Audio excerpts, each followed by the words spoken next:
Assembly media point వద్ద రావెల కిషోర్ బాబు మాట్లాడుతున్నారు. ప్రత్యక్ష ప్రసారం ద్వారా చూద్దాం. అని చెప్పేసి సందర్భంగా నేను తెలియజేస్తా ఉన్నా.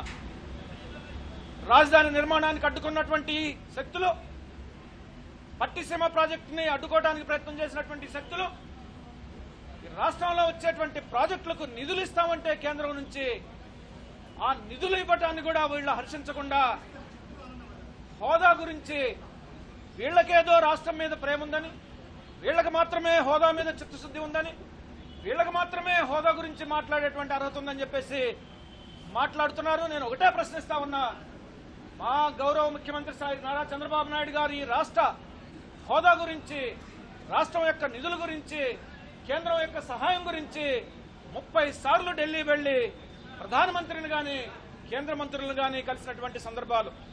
మీ నాయకుడు జగన్మోహన్ రెడ్డి ఎన్నిసార్లు ఢిల్లీ వెళ్ళాడో చెప్పాలి. ఎన్నిసార్లు మీరు ఢిల్లీ వెళ్లి ఎన్నిసార్లు ప్రధానమంత్రిని కలిశారు, ఎన్నిసార్లు రాష్ట్రపతిని కలిశారు, ఎన్నిసార్లు కేంద్ర మంత్రులను కలిశారు, ఈ హోదా గురించి ఎప్పుడు మాట్లాడారు, ఈ రాష్ట్రానికి రావాల్సినటువంటి నిధుల గురించి ఎప్పుడు మాట్లాడారని చెప్పేసి 5 కోట్ల మంది ఆంధ్రప్రదేశ్ రాష్ట్ర ప్రజలకు మీరు సమాధానం చెప్పి ఆ తర్వాత మీరు హోదా గురించి మాట్లాడండి. అప్పుడు దాకా మీకు హోదా గురించి మాట్లాడే నైతిక హక్కు, అర్హత లేదు అని చెప్పేసి ఈ సందర్భంగా మీకు తెలియజేస్తా ఉన్నా.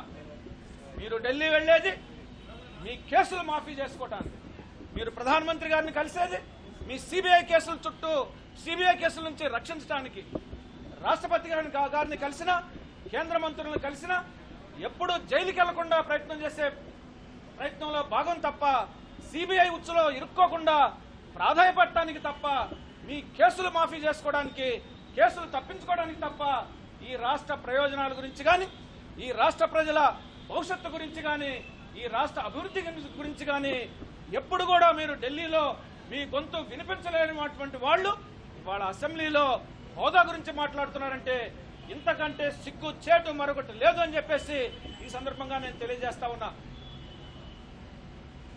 మా ముఖ్యమంత్రి గారి యొక్క కీర్తి ప్రతిష్టల్ని దెబ్బతీయాలని చేసేటువంటి రాజకీయ కుట్ర మాత్రమే కాదు, రాష్ట్ర అభివృద్ధిని కూడా అడ్డుకోవడానికి ప్రయత్నం చేస్తా ఉన్నారు.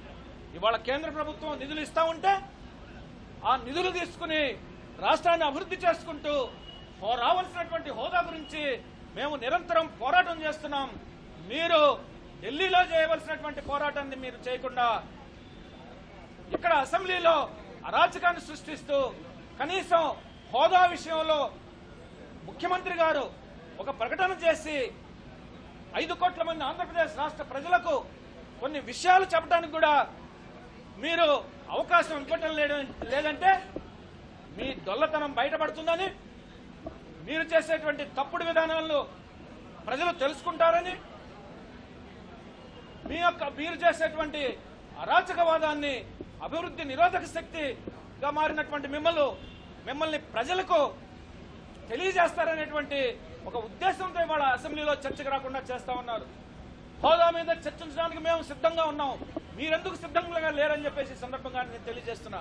మీరెందుకు సిద్ధంగా లేరు అంటే చర్చకు వస్తే మీ డొల్లతనం బయటపడుతుంది, చర్చకు వస్తే మీ యొక్క నిస్సహాయ స్థితి బయటపడుతుంది, చర్చకు వస్తే మీరు చేసేటువంటి అరాచకాలన్నీ కూడా బయటకు వస్తాయి.